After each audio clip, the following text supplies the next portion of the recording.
Jean-Marie, CEO of the port, and Captain Carl Branch, Divisional Manager of Innovation and Corporate Services. My special thanks to Charmaine Suchan, who is the Manager of Internal Audit and Quality Assurance of the port, and who will be serving as our moderator. I would also like to thank Mr. Mark Lambridis, Director of the OAS Department of Sustainable Development, Ms. Pearl Gerding, the Head of Port Facility Security Officer at HAVENBEHEER Suriname Port Management Company, and last but not least, Audrey McNeil, International Ship and Port Facility Security Compliance Coordinator for the Port Authority of Jamaica. And before I turn it over to our moderator, Ms. Charmaine, I would like to also recognize and thank the work of the SIP Dream Team of Mona Swoboda and especially of Monica Blanco for organizing this, and as well as our technological partner, Real ID, for providing us the platform. With that said, and without further ado, ladies and gentlemen, I will now disappear, and we'll see you at the end of the webinar and after the questions and answer session. Charmaine, the floor is yours, ma'am. Thank you so much again to all four of you for donating your time and your expertise in favor of the SIP's work. Thank you again. Charmaine. Thank you, Jorge. Good afternoon, everyone. Thank you for joining us today for this important webinar on disaster risk management for port resilience, organized by the Secretariat of the Inter-American Committee on Ports. I am Charmaine Suchan, Manager responsible for risk, compliance, and governance at Barbados Port Inc., and I'll be your moderator for this session. We are fortunate to have three distinguished individuals with us today. They will share insights on their respective experiences and successful practices related to disaster risk management in ports. Before we begin, a few housekeeping notes. This session is being recorded, and the recording will be shared with all participants after the event. Without further ado, let me introduce our first speaker. Mark Lambridis is the Director of the Department of Sustainable Development at the Organization of American States. Mark provides leadership and direction for OAS-led initiatives that contribute to improved environmental management and practices, including in the sectors of water, biodiversity, climate change, natural hazards, and sustainable energy throughout Latin America and the Caribbean. Prior to returning to the OAS, Mark worked at the Nature Conservancy, where he served as Director, Low Carbon Future, and before that, he was a Senior Energy Specialist at the World Bank. Previously, Mr. Lambridis worked for 15 years at the OAS as the Energy Section Chief. He received his MA in International Relations with concentrations in International Economics and Latin American Studies from the Johns Hopkins University, the Paul H. Nurse School of Advanced International Studies, and he received his BA in Political Science and Spanish with concentration in International Business from Kalamazoo College. Mark, the floor is yours. Thanks, Charmaine. It's really a great pleasure to be with everyone here today. Buenos días, buenas tardes, dependiendo de su lugar. Good morning, good afternoon. I will continue to speak in English today, but just wanted to really welcome everyone. And first of all, start with a hearty thanks to my friend and colleague, Jorge Duran, for the invitation to talk today and to really get to know you and to share with all of you some of the experiences from the perspective of our OAS Department of Sustainable Development. As you heard in my not so short bio, that I am really a specialist in the energy space, and I now work as a director for sustainable development on issues that cover the gamut of environment, including climate. And so I am not one of you in the sense that I am not an expert in shipping and ports, but what I want to do with my brief remarks today is to draw the connection between some of the critical drivers of the things that result in hazards, result in disasters in our shipping ways and in our ports, and talk a little bit about some of the strategies that from my office we can execute to help both mitigate those strategies and build better resilience. Before I get into a bit of the work on the sustainable development side, I wanted to note that as the Organization of American States, it's really a pleasure to work in a collaboration mode. And I've had that pleasure, particularly with the ports team, Mona, Monica, Jorge, and others. And really, we can bring our forces together to support resilience, to support our stronger environment, and to help grow the economies of our hemisphere. We work in a collaboration mode, bringing resources together and deploying them all throughout the hemisphere. But let me transition a bit and talk about the department in which I work and which I lead, which is the Department of Sustainable Development. So we're the principal entity within the organization that really leads the portfolio of environmental management. And so for us, our mandates to execute this portfolio come from the ministers of sustainable development, or rather the environment ministers throughout the hemisphere. And our last ministerial meeting, and similarly, there are ministers or gatherings from the port leadership. In our case, the ministers of sustainable development gathered in Nassau, Bahamas, and they settled on what was labeled the Sustainable Development Declaration and the Inter-American Climate Action Plan. That ministerial agreement really sets the portfolio for the work that I lead, and we're working in 4 critical pillars. Those include water, sustainable energy, resilience to natural disasters, and climate change. And I would argue that all of these subjects, all of these pillars, are really closely aligned with the work that you all do and relate to secure and sustainable waterways and ports. Most particularly, of course, is the natural disaster space, but all of this is tied together. So when I think about the portfolio of sustainable development, we're talking about energy. Energy addresses in the shipping space the fuels, whether that's clean fuels, fuel security, pollution in our ocean, microplastics, sargassum, and the efficiency of our power systems. We talk about climate. So climate is a driver for things that affect you in ports, like the ocean levels, like hazards, storms, like the fishing.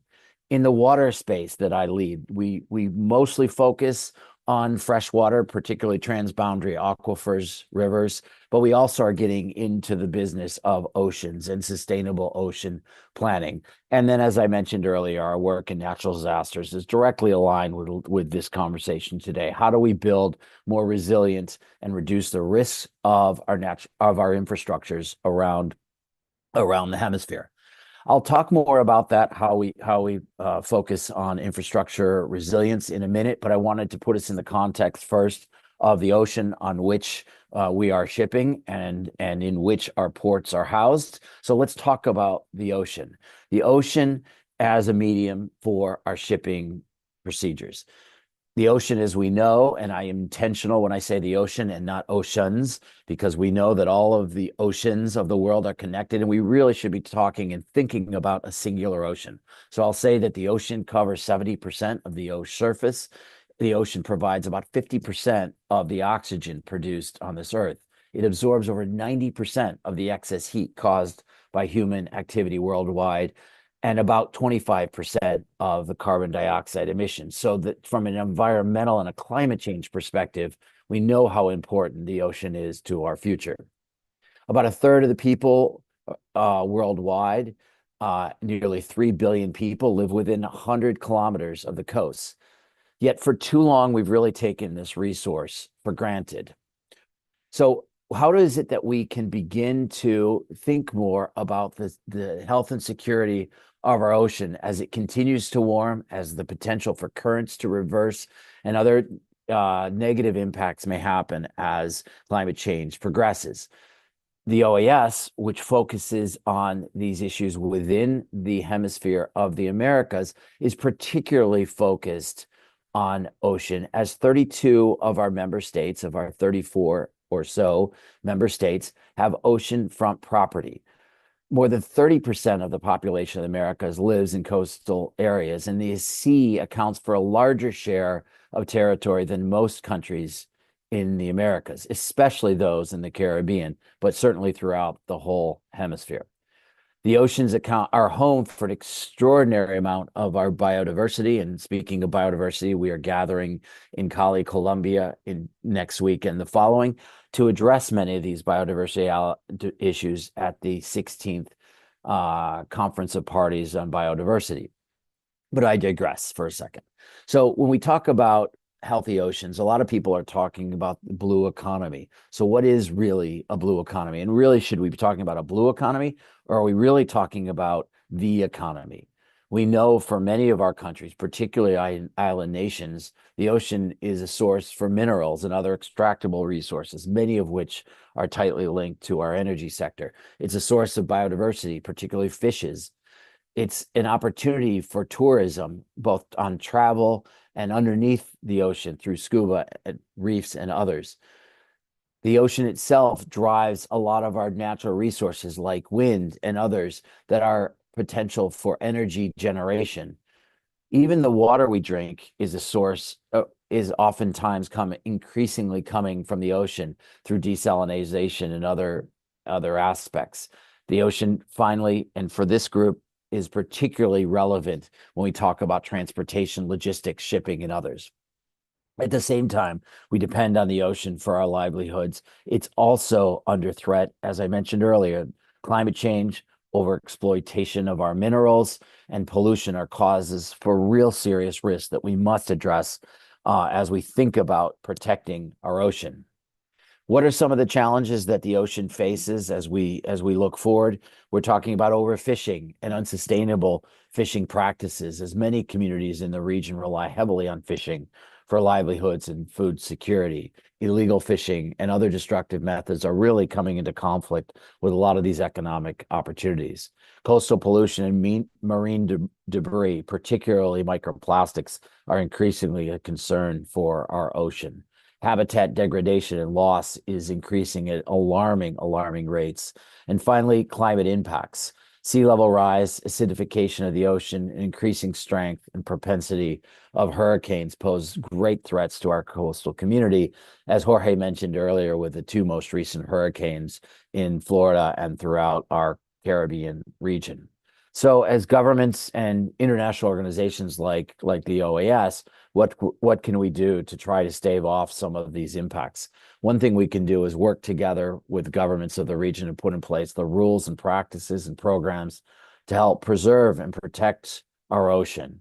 We can also encourage sustainable use and exploitation of the ocean through things like establishment of marine protected areas, development of blue bonds, supporting incentives and other mechanisms to drive sustainable tourism, deliver outreach and knowledge sharing to help us be smarter stewards for our ocean, development of nature-based solutions, and then hardening of our built infrastructure for resilience in many of the ways that we will be talking about throughout this webinar today.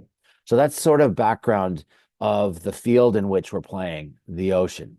So now, from a perspective of the OAS, Department of Sustainable Development, our environmental programs, how is it that we are working with the countries of the Americas to improve on the environment and our sustainable development future?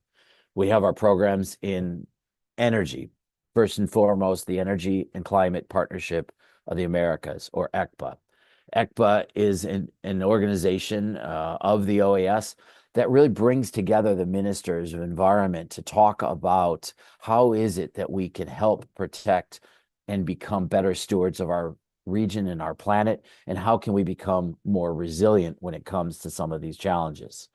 Within our climate change program, we're working to help countries of the region access more climate finance. Much of that climate finance then goes into building more resiliency of our infrastructure, such as ports.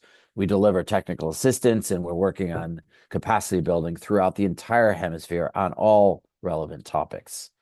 Our water program is particularly focused on freshwater, transboundary water resources, but we're building, as I said earlier, an ocean program, which will really work to focus on sustainable ocean planning, helping governments put in place the rules and regulations that will include rules and regs around ports, around shipping, and other aspects. I want to spend the last few minutes of my presentation to talk about our unique program in natural disaster resilience strengthening and risk reduction. Our natural disasters program is the longest standing program within our portfolio. It has over 60 years of experience working with the issue of natural disasters, focused primarily on resilience strengthening. As the OES, we really bring a lot of value added in thinking about and preparing for natural disasters.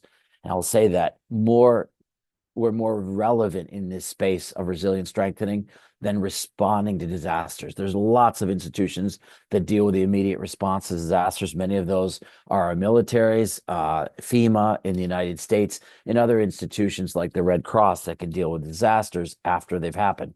But we try to focus on, as the OES, is how do we be better prepared for the natural disasters that inevitably will happen. So what we have are programs in the resilience strengthening space. I'll mention just a couple. One is the building the resilience of small tourism enterprises in the Caribbean to disasters. We work with small tourism enterprises to come up with integrated policies, strengthen economic initiatives, and citizen resilience through training tools and business continuity and community planning. We also are pursuing in the Caribbean an effort to raise awareness and integrating building code standards into regular construction practices. These building codes can also transition into the way in which and the location in which ports are established. We have also a program that is called the Western Hemisphere Natural Disasters Network. This is one place where we are working on the recovery side. In this case, we have established a database or a platform that countries can use to share information when they are talking about both building resilience and in response to disasters. How is it that I can reach out to other institutions, other countries around the region to ask for help? And what are the experience of those countries and those institutions as they think about and as they work to address natural disasters? So what I can say from my perspective, the Department of Sustainable Development, is that we are fully committed to continue to work through our colleagues in the ports department and work with all of you to think about solutions, think about how do we both try to mitigate the causes of natural disasters by reducing greenhouse gas emissions, by reducing pollution, by reducing the destruction of our natural environment. And at the same time, how do we become better prepared when we know that those natural disasters are going to happen? So the adaptation side of the equation. I will continue to work closely with Jorge and his team and with you at the SEEP, and we will continue to work together to ensure that our natural environment, that the ports and the shipping ways in which you all are responsible for are housed within a healthier ocean and a healthier natural environment. So I look forward to the questions later on in today's session and to learning a lot from my fellow presenters today. Thank you so much for this opportunity, and I hand it back over to Charmaine as our moderator. Thank you. Thank you, Mark, for your very insightful comments. Our second speaker is Pearl Girding. Pearl started in November 2002 at the Port Management Company of Suriname, in charge of the security of 3 port facilities. In 2004, these 3 facilities were ISPS certified with Pearl as a Port Facilities Security Officer. In 2023, Pearl was the exercise coordinator for a multidisciplinary port security exercise. This exercise was the first held of its kind in Suriname and the Caribbean. Since 2016, she has been acting as a consultant for the International Maritime Organization, providing security courses in the Caribbean. She has provided similar training courses for the Foundation Logistics Education Suriname Innovation Academy, a working arm of the Chamber of Commerce, and the Hasselhoff Training Center. Pearl, please go ahead. Thank you very much. Good morning, good afternoon, and I welcome you all. I want to thank the OAS for giving me this opportunity to um, to to give my experience on this topic. Mark introduced the topic very well, and I will continue on it. My from my side, I will look at the practical side of the the disaster risk management. I will not look at the natural disasters because I don't really have experience in that. But where my experiences is more on terrorism or criminal activities at the port. So I will look at the practical side. I will share my screen with you. Watch.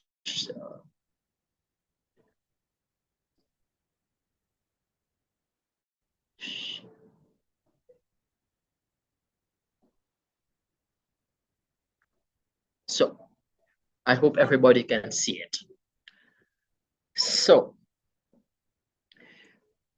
the disaster risk management for port resilience, as the topic is of today's webinar, it involves a lot of things. As you can see it, you have that mitigation strategies, response, recoveries, and why? Because a port, I'm looking for a port perspective, is the critical hub of a country. It's all about the economy. If something happens on the port, then you know what can happen. You know, you have a big problem, a crisis in your country because products cannot come in. You have a trade problem, and what do we do if something like that happens? You know, before we go into that, is the most important question is what can we do to avoid that? Of course, when we talk about natural disasters, then it's something else. But when we talk about criminal activities, then it is what can we do to avoid it or to mitigate it? And the nicest thing of it is if you look at the uh, uh, Sustainable Development Goals and together with the disaster risk management on port resilience, then you see that they have kind of the common points that they make, like risk assessments and scenario planning. It's just like the ISPS is telling us to do. Preparedness and planning, mitigation strategies, what do we do, response, and for me, one of the important points are also recovery and reconstruction. How how fast can you, if something happens on your part, can you be up and running again? How fast can you be in operations again? Today, I will focus most on the point of preparedness and planning. You know, there's one thing that people try to do. They think, yes, if one port has a emergency response plan, I can copy paste it and I'm all right. I'm okay. But that is not the point, because every port is different. Every port has their operations is different. So in a case like that, we are asking, and for example, here back home where I am, we have to make a tailored emergency response planning. We need to do that so that we have a good coordination with not only the local, but also with the regional and international stakeholders.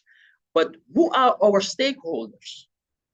Of course, you know, back home here, one of our stakeholders are not only the shipping companies or terminal operators, but also the government agencies. Because if something is happening and we need them, they need to respond. And we must know that listen, if something happens and I call you, I expect you to react. I expect you to come because I cannot do it only. We have to do it together. And that's why, in my opinion, the preparedness and the planning is a very, very important part. And the ISPS code is also talking about it.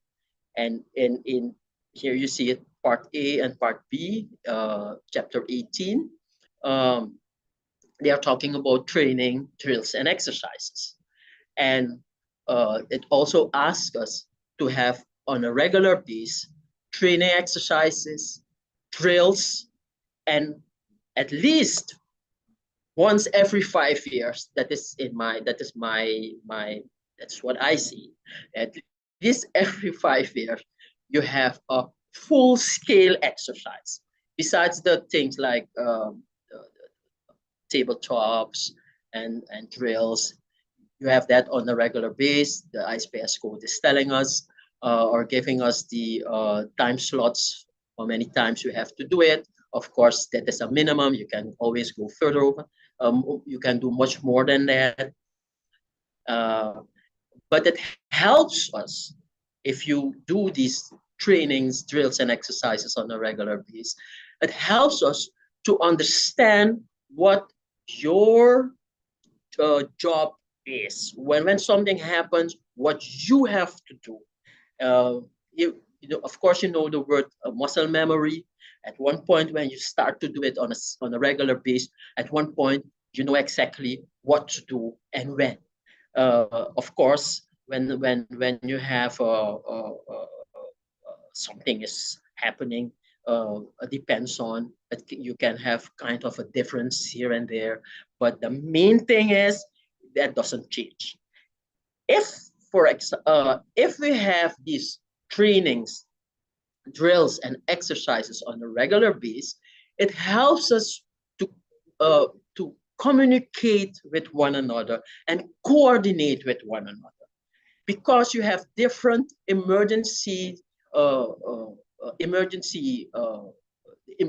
police, fire brigade, etc., etc., and we have to speak the same language with one another, because if we do it together, then we can at the end of the day, we have a better result. And during an exercise, you are allowed to make mistakes. But when the real thing is happening, you're not allowed to make mistakes.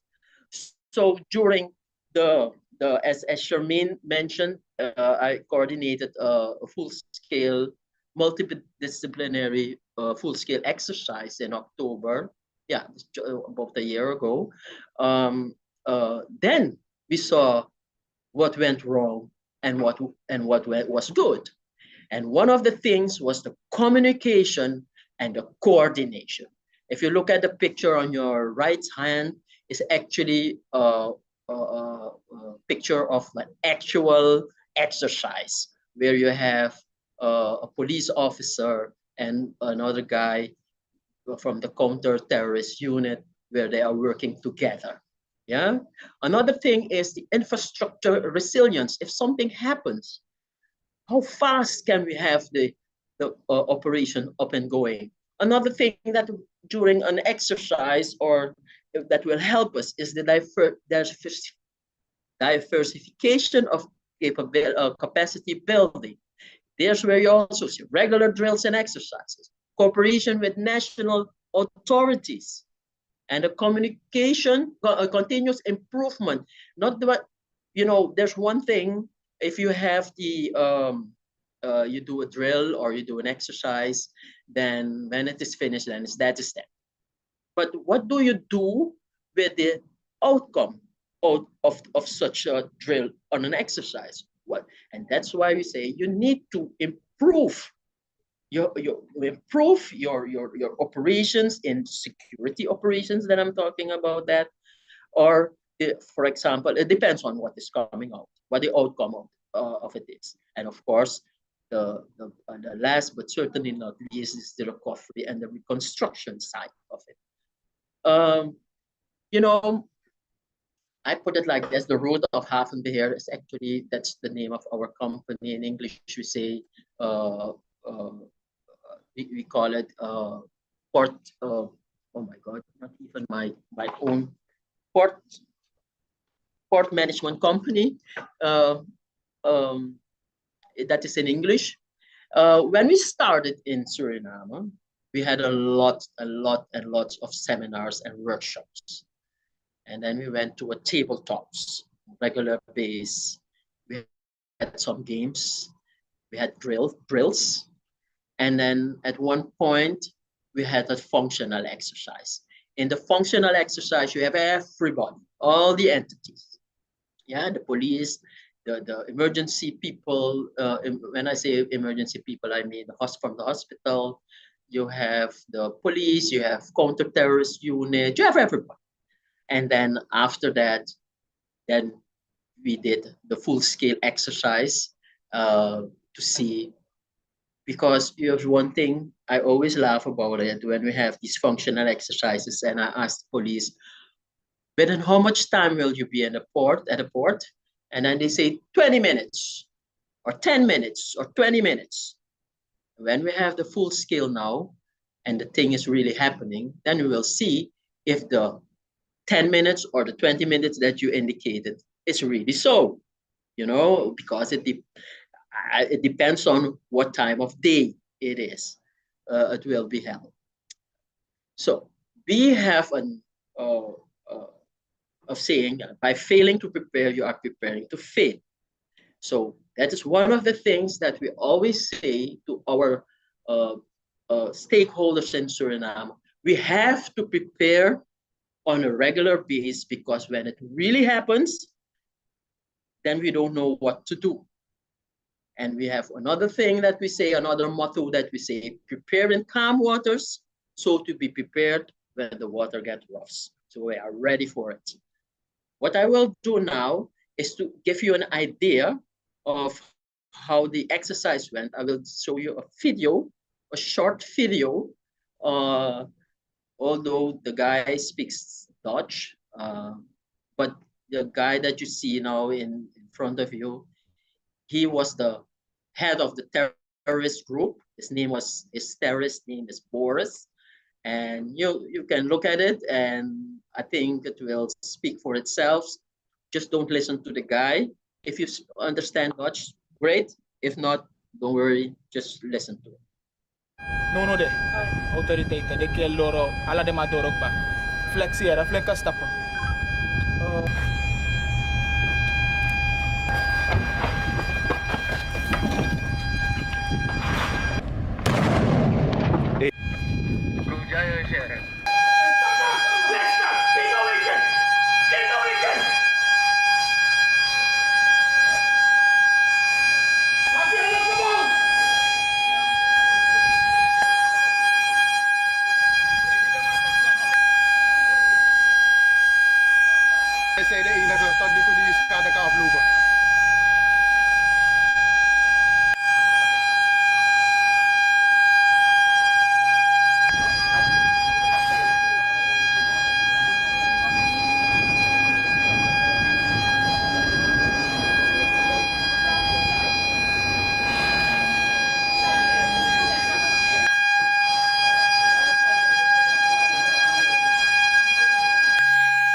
Allemaal wat ik Allemaal. Ik ben in de kantine draaien. Ik mag 40 man, hè. In een jaar 20 stuks. Uno ready? No.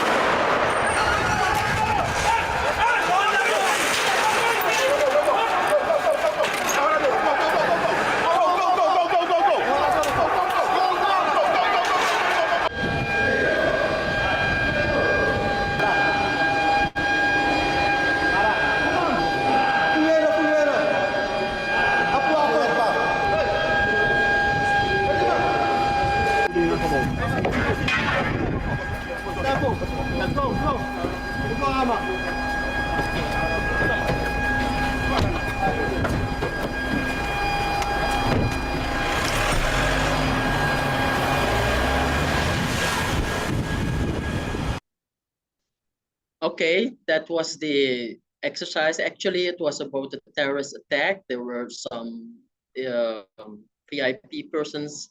The guy you see driving away in this pickup car was a VIP guy, and it was like a fictive story about extension of the port. And then the terrorists entered the port and got hostage. About 13 people were held hostage, and a bomb went off and about 20 persons got injured. So that is it. And then the police, the bomb squad, and others had to react and try to neutralize the terrorists, etc., etc. So that is my presentation, and I want to thank you for listening. I give it back to Charmaine. Thank you for sharing, especially that video. All I can say is just wow. Finally, I'd like to welcome Audrey McNeil.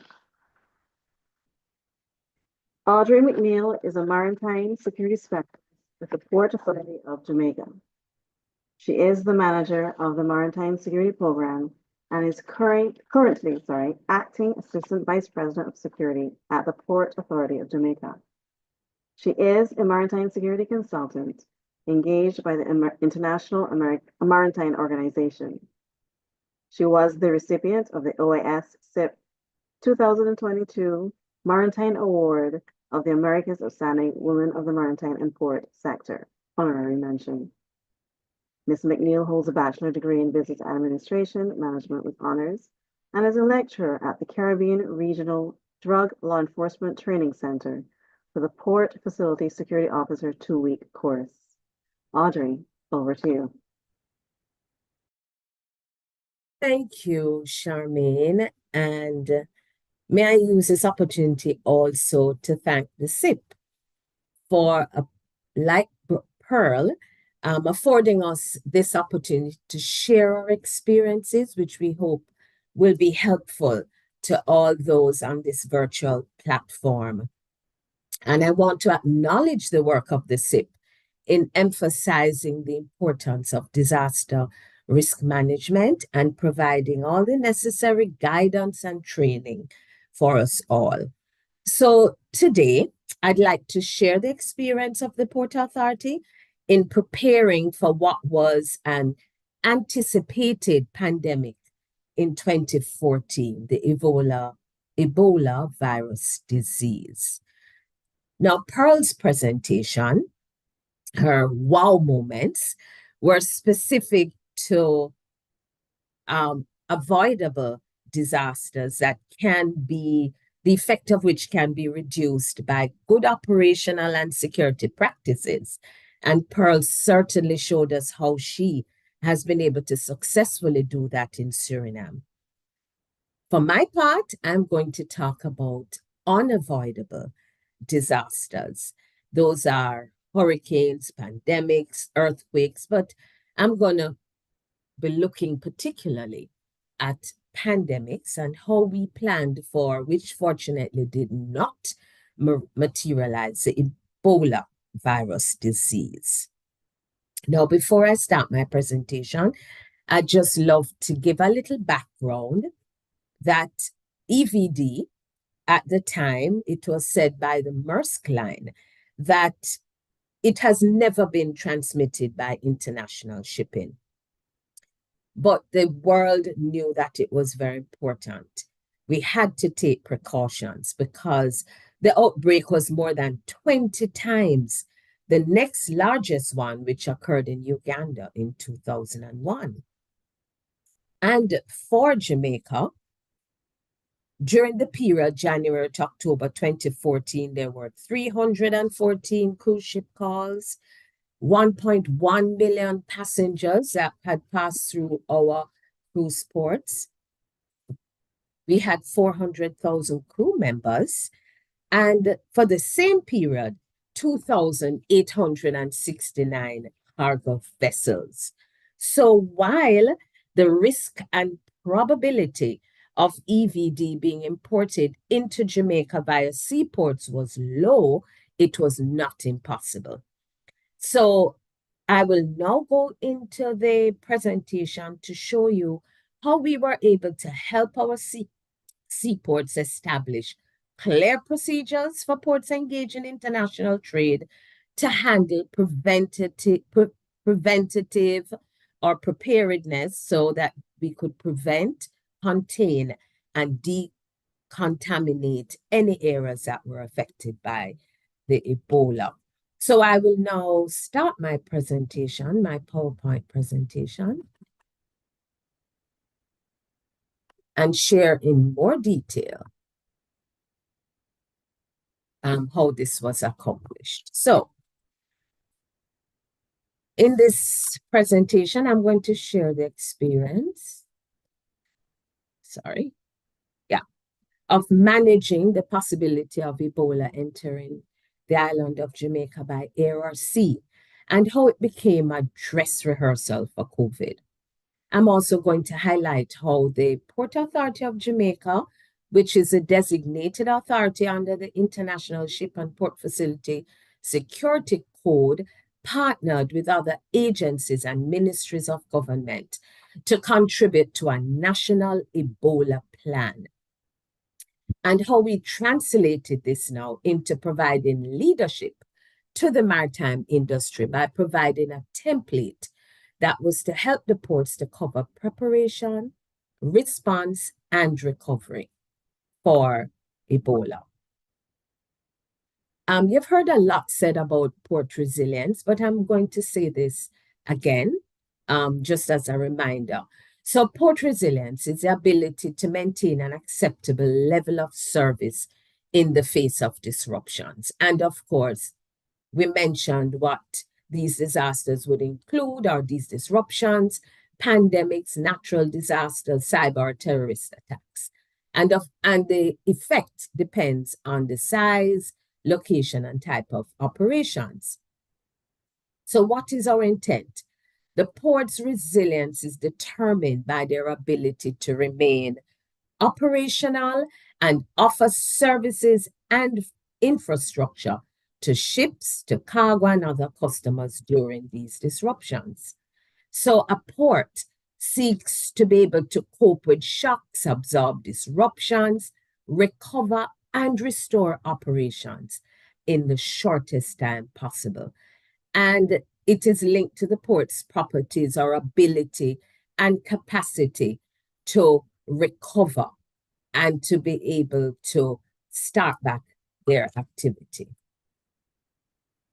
So I'll give you a little about how the response all started. We were invited to be members of the Integrated Border Security Committee, and this was part of the National Ebola Response Readiness, to formulate a comprehensive border security plan.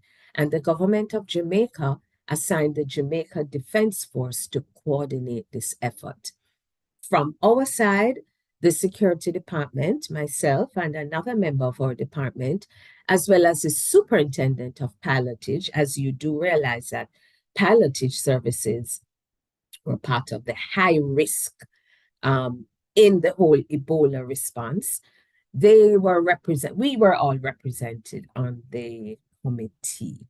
This is just an extract from the schematic. So it shows you that the government of Jamaica, they communicated their intent. You had a border security committee as well as other committees, because the effect of Ebola would have gone right through the country. All areas of the country would have been affected other than our borders. And then there was a PAJ plan, which was a part of that plan. And all of this became part of the integrated border security plan. So I'm going to focus on the PAJ plan and what we were able to contribute to this integrated border security plan. But before I do that, for those who may not be too familiar with our operations here in Jamaica and our port facilities that are engaging in international trade, we have 19 ISPS certified ports, and they're scattered around the island. I'll also show you a picture of the island and where they're located. And there's a cluster of 9 facilities in the Kingston metropolitan area. They're generally divided into public ports, cruise ports, sufferance wharves. There are cases where public ports also have a cruise operation, a sufferance wharf has a cruise operation, and there are ports, cruise ports, that are cruise ports only. So this is how they're located around the island of Jamaica. And this is how they're clustered in the Kingston area, the Kingston Harbor, and they have 4 that are along the roadway from the airport, and another 5, 5, because we have our Port Royal cruise. And then you have 4 that are in Newport West. So what was the purpose of this plan? So the purpose of the plan was to get our PFSOs as well as our occupational health and safety and environment management at ports to have a clear understanding of what was required of them, an understanding of the preparedness, the response, recovery capacity that was required to ensure operational readiness and resilience in the event of EVD. Now, the Ministry of Health was the first responder as a ministry and its supporting agencies.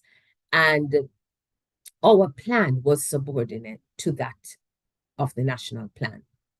So we knew that as the Port Authority of Jamaica, we were also going to communicate to our ports that we are looking to the Ministry of Health for guidance, instructions, and protocols, and that we'd also cooperate with all other responding agencies. So the purpose, once again, was to ensure that we had a standardized set of procedures and protocols in place at all ports that were engaged in international trade.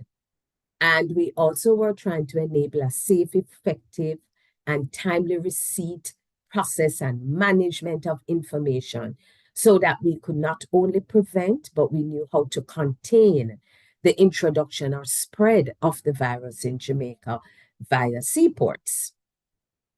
And recovery.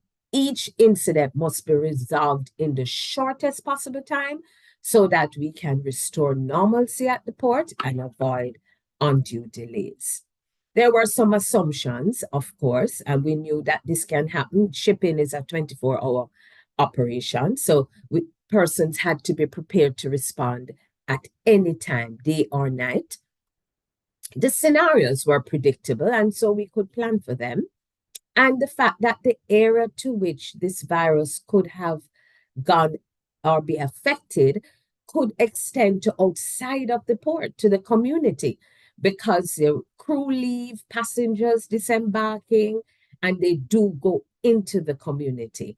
And we understood that as a port authority, our role was to support the Ministry of Health as they were the lead agency.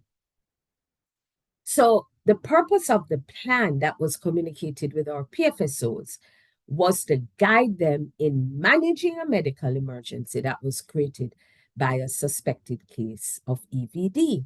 What was the objective? We had to avoid unnecessary panic and mayhem, protect our pilots and ship pilots and port workers from exposure, contain the virus if it was suspected either on the port or the vessel. Any area of contamination had to be properly sanitized, and we had to control the spread outside of the port area into the community. How did we achieve these objectives? The first thing was training. Ebola response and training was spearheaded by the MOH. Then we had a protocol for control, deny of entry of a vessel or crew or passengers into the port. We also had isolation and containment protocols of the crew or passengers on board. We had to ensure that there was efficient movement of Jamaican nationals, because you can't deny your national entering to the country, but we had to ensure that from the vessel or port to a designated health facility if they were infected. Communication, supplying detailed information to the lead agency, the MOH, about any crew movement that would have spread into the community. Decontamination of the port area and getting to normalcy in the shortest possible time. So there were two parts to the plan. The part one was providing information and actions required prior to berthing and included the service of a pilot. And the second part was addressing the requirements after berthing alongside a port facility. Now, the plan had three areas or elements: preparedness, response, and recovery. And there were, as we said before, these are scenarios that can be planned. It was pretty reasonable for us to assume that there are three basic scenarios that we were to consider: a vessel visiting from a port where there's an Ebola outbreak, a crew member joining a vessel from a country where there was an Ebola outbreak, and a vessel arriving either with crew or passenger exhibiting symptoms. So we immediately identified what the sources of risk were: the captain, the officers, the crew, the passengers.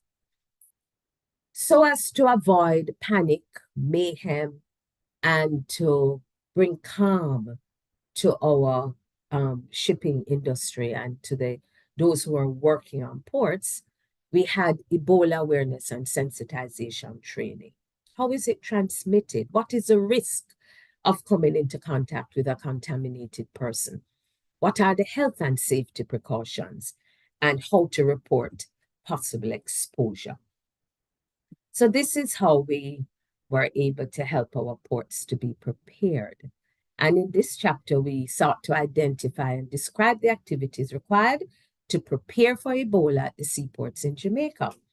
So it was to ensure for preparedness that in the event of a case of Ebola identified, PFSOs were able to respond efficiently, effectively, without fear, and that the essential resources were available for immediate action. So the training was the first thing that we embarked on. We wanted to educate our PFSOs on the disease, the symptoms, the transmission, debunk all inaccurate information, and it was also designed to help them to take appropriate action based on guidance from the MOH. So all PFSOs were trained using the MOH resources, and then they were required to, or mandated to, conduct similar training at their ports in the form of awareness and to submit a report to the PAG. So we could monitor and ensure that this was being addressed, the matter of training, and that everyone who was working on the port or interacting would be aware.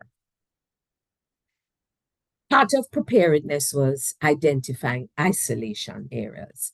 So In the event a crew member was exhibiting the symptoms after he disembarked the vessel, and while in the port area, they had to have an isolation area available to hold the person until MOH arrived to take control.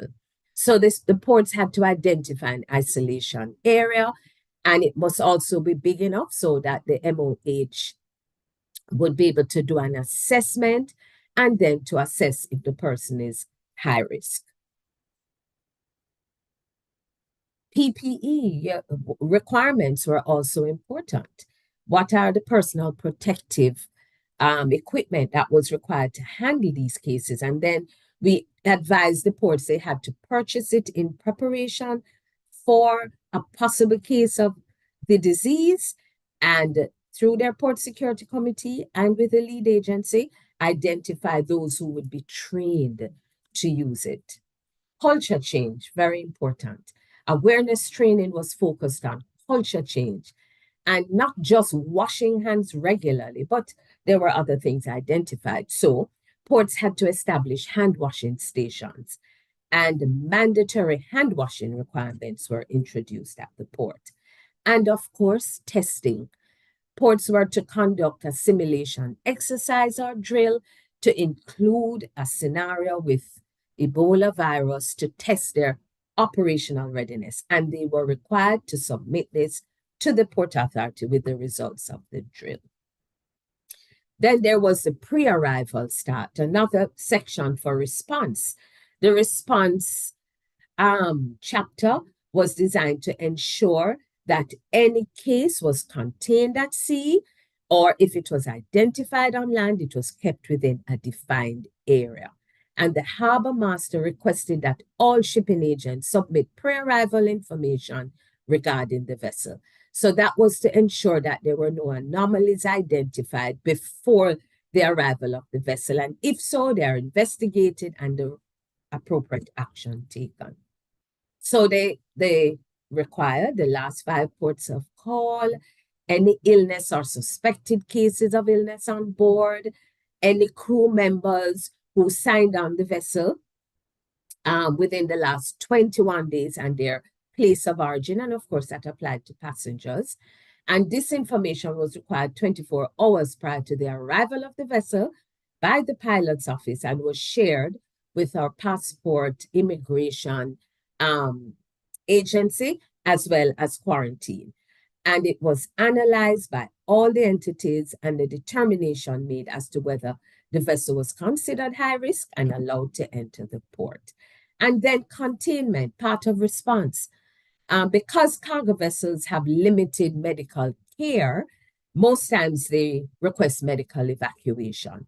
So if a crew member starts to exhibit the symptoms while the vessel is in port, the PFSOs were told the MOH must be informed, no action must be taken without their instructions and involvement. And the sick crew or passenger was not to be allowed to leave the vessel. So how do we also ensure that there is containment within the port and it doesn't enter into the community? Well, crew members and crew passengers, disembark the vessel, shore leave or for tours, and any crew member or cruise passenger who on return was exhibiting symptoms of an infectious disease would have to account for all movements and contact made while outside of the port area. And so as to manage the process, a form was developed to be completed by the crew leaving the vessel so their movement could be tracked while they were on shore leave. Another part of recovery was sanitization of the areas which may have been contaminated. And this was once again the responsibility of the MOH. If they were not readily available, the area must be locked and quarantined until their team arrived. And then once that was done, the port can get back to business. So this was how we managed what would have been a potential Ebola virus disease case in Jamaica and any other infectious diseases. And fortunately, it did not materialize, but it certainly contributed to the calm and very organized way in which our ports were able to prepare for this possibility. Back to you, Charmaine. Thank you, Audrey. We've heard some excellent presentations on various aspects of disaster risk management and port resilience. And now we'll be moving into our Q&A session. Pearl, I will start with you. Okay. We loved your video. What are the challenges you faced in organizing a multidisciplinary exercise? Well, I am not so young anymore. And I think in that 1 year, I spoke about all the years of my existence. It was a positive thing after the different entities got their request. You want to participate, they were ready to go. But that is to bring those entities together, the police with national security, with fire brigade, with the general hospital, because the problem is, and I'm not sure whether other countries have it, kind of they will have it. A police officer is not allowed to give an order to a military guy, and vice versa. So the challenge that I had was like, I have to be careful what to do, who to ask, and play it every time through the what do you call it, the chief of police or the higher ranked military officers or whatever, because to avoid that there will scrambles on the floor, just to avoid that. So it was kind of a challenge though, but it worked.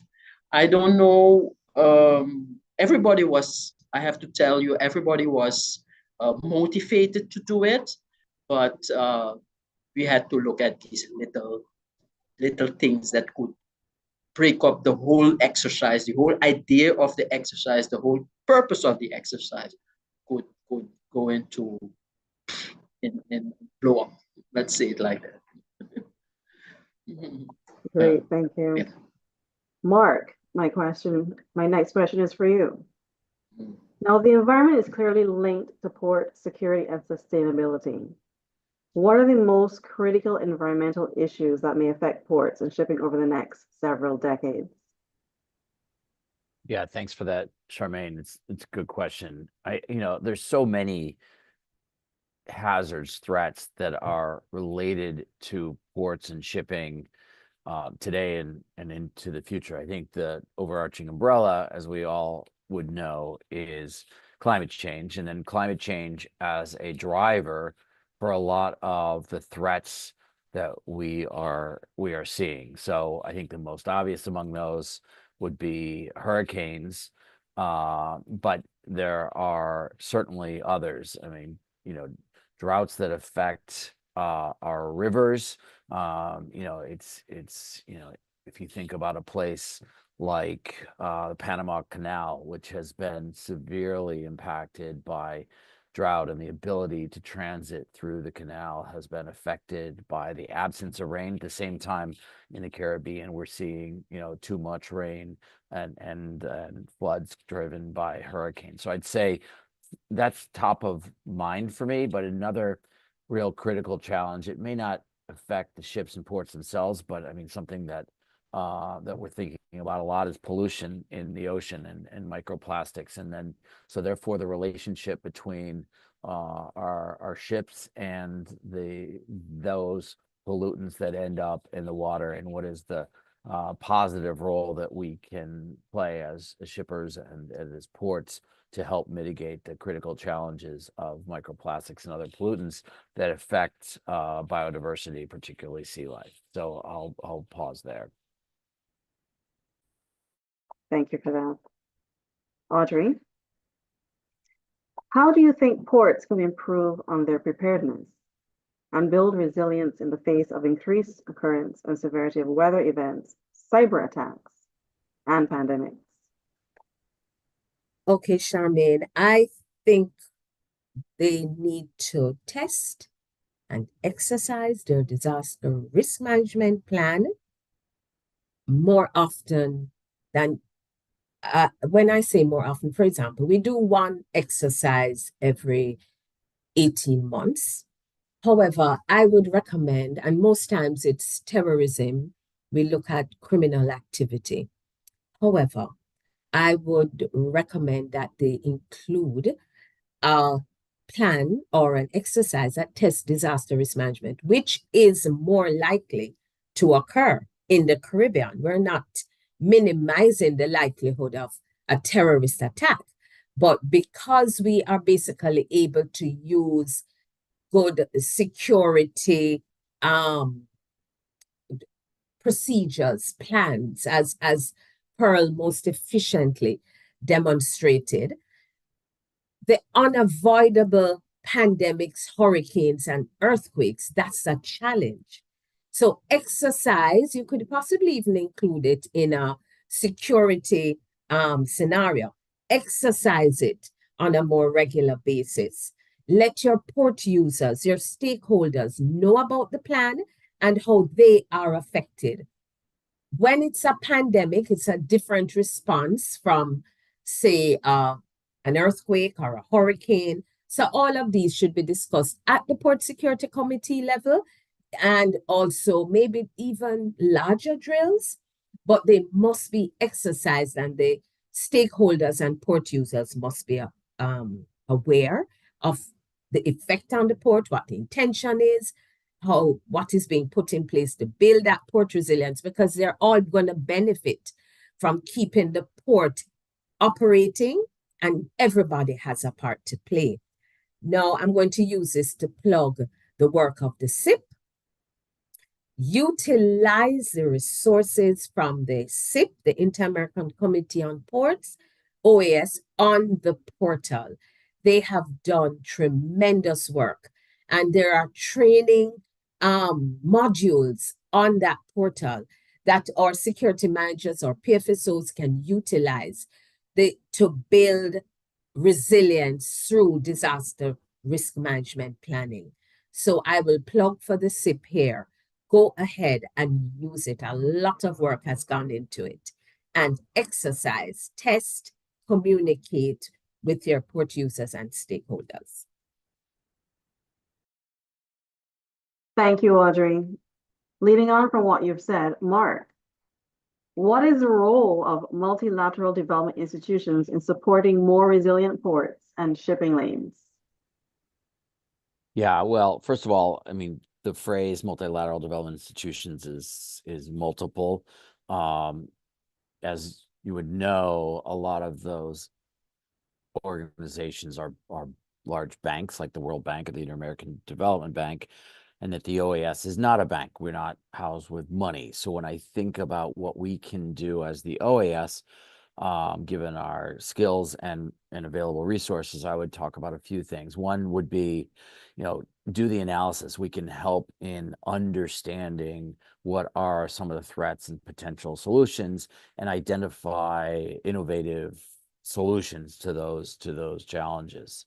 Next, I would say a lot of our value add would come in our relationship with public institutions. So help governments to establish the proper rules and regulations, rules of the game around ports and security. And the last thing I would say, even though we don't have a lot of money, would be to attract money to those challenges. And so we have really strong relationships with those multilateral development banks, particularly the Global Environment Facility. In my world, they invest a lot of money in our countries to help address critical climate change challenges. The World Bank, and then in our region, the regional banks like the Inter-American Development Bank, CAF in Central America, Caribbean Development Bank in the Caribbean, and BCA or CAF in Central America, I said. So working with the banks, we can help countries attract financial resources to solve the problems that we're talking about. Thanks. Thank you, Mark. Pearl, very interesting question I have for you here. Can you share about the impact the exercise had on the greater public? You know, as Audrey was talking and she was explaining that people must exercise and, do it, the impact that this exercise that you just saw a short video. I thought when we started, yes, we do an exercise, we asked, we have a multidisciplinary thing, we go, we do our thing, and once we finish, that's it. But what I experienced is that it became so big that even the bigger public, it impacted the bigger public. We saw now how people were reacting who has nothing to do with the port and nothing to do with port operation. Even the president of the country called, even though he knew that there was an exercise plan. He knew, and he called to say, hey, let's go into the publicity, the media, to tell them it is an exercise, because people they were panicking. And people end up in hospital, throwing up, fainting, because things are happening. Other port closed. People close their offices. And I was like, wow, that was not our purpose. But you see, as just what Audrey is saying also, we have to experience fun. Hey, we do a little thing, we do an exercise, not so big, but what is the impact? Now we see what the impact was on the greater society. And of course, for the other, for the government, the agencies, and everybody, they know now that if something may happen, we hope it will not, what we can expect, at least what we kind of can expect, what will happen in the society. That's it. Thank you. Thank you, Pearl. Yeah. At this time, I just want to check in and see if we can ask more questions, or do we have to hand back over to Jorge at this time?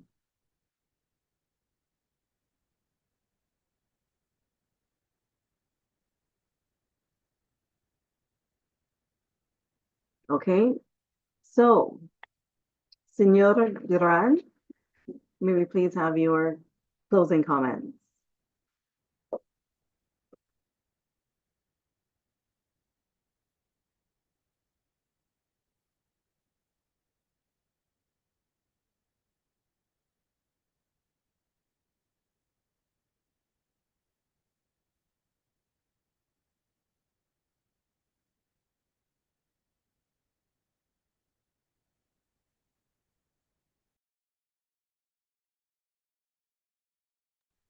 Is Senor Duran there, Jorge?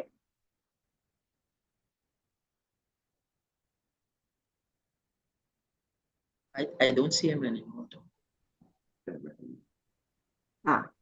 Okay.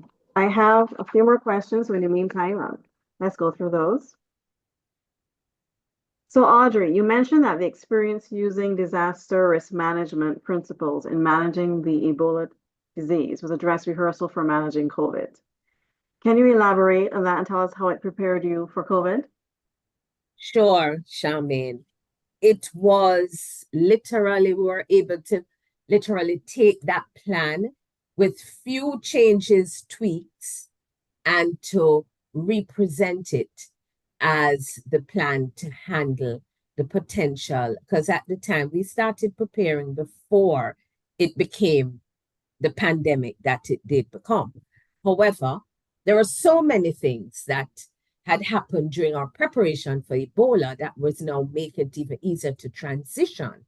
One, the culture change. Many ports had also had hand washing stations, and they had instituted mandatory hand washing. So that major culture change was able to transform into the requirements and procedures for COVID.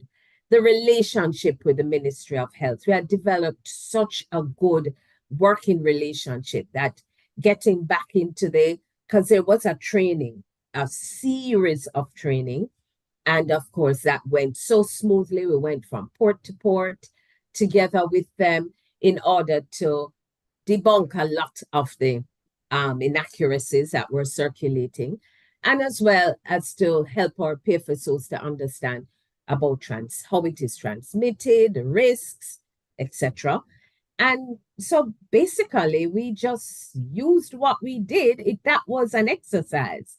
So Ebola turned out to be the exercise for the real event called COVID. And we were ready in a very short time to once again prepare our ports. Of course, it became bigger than we anticipated, but initially it worked very well to keep us prepared, ready to respond, and as well to focus on how to keep our port in business, working in spite of this pandemic. Thank you. Okay. I think Jorge has lost his connection. So another question. I think one of our audience members wanted to know with respect to drills and the frequency of drills, how often these drills should take place. I think you had mentioned earlier from a terrorism perspective, like every 18 months. So with respect to adding more drills to it, how often would you suggest people conduct the drills? It's for Audrey or me? Sorry, Audrey. Oh, okay. Okay, so Audrey had mentioned doing more drills. Yes, all right. So I spoke about that. So the exercise by the standard of the ISPS code is annually not exceeding 18 months. So don't allow 2 years to pass. Drills are required a minimum of once every 3 months or quarterly. However, you're not restricted to that. Sometimes because of what is occurring or perhaps because of a risk or a threat, you may want to do a drill every month. So what a drill basically is taking one aspect of your plan and testing that one aspect. So for example, when it comes to pandemics, you may want to test how do we respond if someone exhibits symptoms while on the port. So you'll extract one particular area that you may think needs testing and test it to see how your those who are assigned to respond would respond. So while it is quarterly, you can do it every month, depending on what you need to test or any weaknesses that might be detected through day-to-day operations. And you can do an exercise maybe once a year, if it is depending on the risk and threat that you're facing. Thank you, Audrey. Jorge, are you back on the call? I think I was told that you were back on. If not, I can make the closing remarks. So, as we wrap up today's webinar, I'd like to extend a heartfelt thank you for our distinguished speakers for sharing their valuable insights and experiences. It is clear that building port resilience through disaster risk management requires a commitment from all stakeholders, and the practices shared today are truly inspiring. I'd also like to thank the Secretariat of the Inter-American Committee on Ports of the OAS for organizing this timely and important discussion. The lessons learned today will help us all move towards stronger, more resilient port infrastructure across the region. Thank you again to everyone for attending, and we hope to see you at future events. Have a great afternoon. Stay safe. Thank you very much, Charmaine, and I apologize. I had an unstable internet connection, and it was quite a while before I could dial back. I think everything has been said here, but let me just make some closing remarks. First of all, congratulate you three on excellent presentations. Don't take my word for it. Everybody in the chat has complimented everyone and has asked for things. I think that you've addressed what Mark said at first. The climate change is real. This is something that these disasters, are going to happen to us not only more frequently, but with more intensity. And your work on this is fantastic. Thank you, Mark, for supporting us and for, as he said, we are attempting to work together and join forces to create synergies between Sustainable Development Department and ourselves.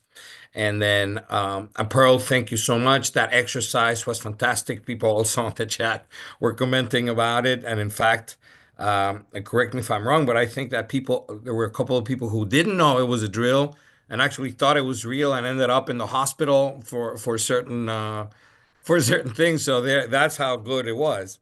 Audrey, amiga mía, muchas gracias. Thank you so much for sharing with you the experience, not of the Port Authority necessarily, but of Jamaica itself in port preparedness and risk management. And finally, Charmaine, thank you so much for excellently moderating the panels and the questions. Lastly, I would like to thank our audience. Ladies and gentlemen, thank you so much for your interest, for your time. I'm sure it was well worth it and well spent. And please remember that the presentations and the recording of this webinar will be available in the SIP portal. I have put that information on the chat. With that being said, I'm just gonna, Charmaine has already said her goodbyes, but I'm gonna turn it to Mark and then Pearl and Audrey so that they can also say their goodbyes to the audience. Mark? Yep, all good. Jorge, thank you very much. Thanks to everyone who listened in. Thanks to Charmaine. Excellent moderating. See you again soon. Thanks. From my side, thank you everybody who was presented and listened to it. If there are any questions, you can always send it to the SIP and I get it. Thank you, Charmaine. Thank you, Jorge. Thank you, Audrey. And thank you, Mark. Thank you very much. And the same here. Thank you, first of all, to the SIP for affording me the opportunity to share with the audience our experiences. Thank you so much, Charmaine, for being a gracious moderator. And to my other presenters, Pearl, always special and have her wow moments. Thank you, Mark, for putting everything in perspective.